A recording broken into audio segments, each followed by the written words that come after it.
Tumawag na raw si Pangulong Noynoy Aquino sa kampo ni Mayor Rodrigo Duterte upang ipaabot ang kanyang pagbati sa pangunguna ng alkalde sa presidential race. Habang hinihintay naman ang opisyal na proklamasyon, sasamantalahin daw ni Duterte ang nalalabing oras para makasama ang kanyang pamilya sa Davao City. Makibalita tayo kay John Paul Seniel ng GMA Davao.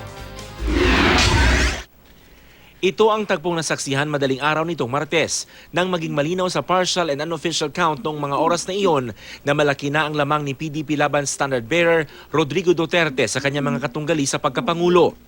Sa harap ng puntod ng kanyang mga magulang, ipinagdasal niyang gabayan siya ng mga ito sa pagharap niya sa mga hamon ng pamumuno sa buong Pilipinas.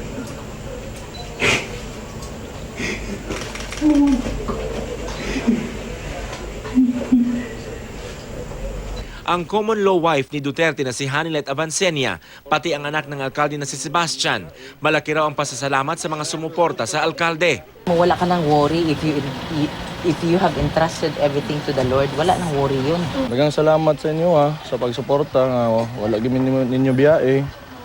Unya mudaog ta maayo kung di ta mudaog. Maayo lang gyapon basta na gyud mo, wala gyud ninyo talikde. Sabi ni Mayor Duterte, handa raw niyang kalimutan ang lahat ng dinamdam niya kaugnay ng mga isyong ibinato sa kanya ng kanyang mga kalaban sa pagkapangulo. I'd like to reach my hand to my opponents.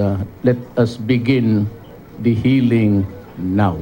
Sa ngayon, sasamantalahin daw ni Mayor Duterte na makasama buong linggo sa Davao City ang kanyang pamilya para makapagpahinga at makapagnilay-nilay.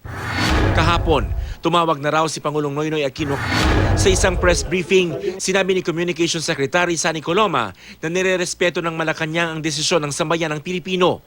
Handa rin daw magbigay ng payo si Pangulong Aquino kay Duterte. We are ready to cooperate and to work with the incoming administration and all that we have done in the last 6 years to strengthen our government structure.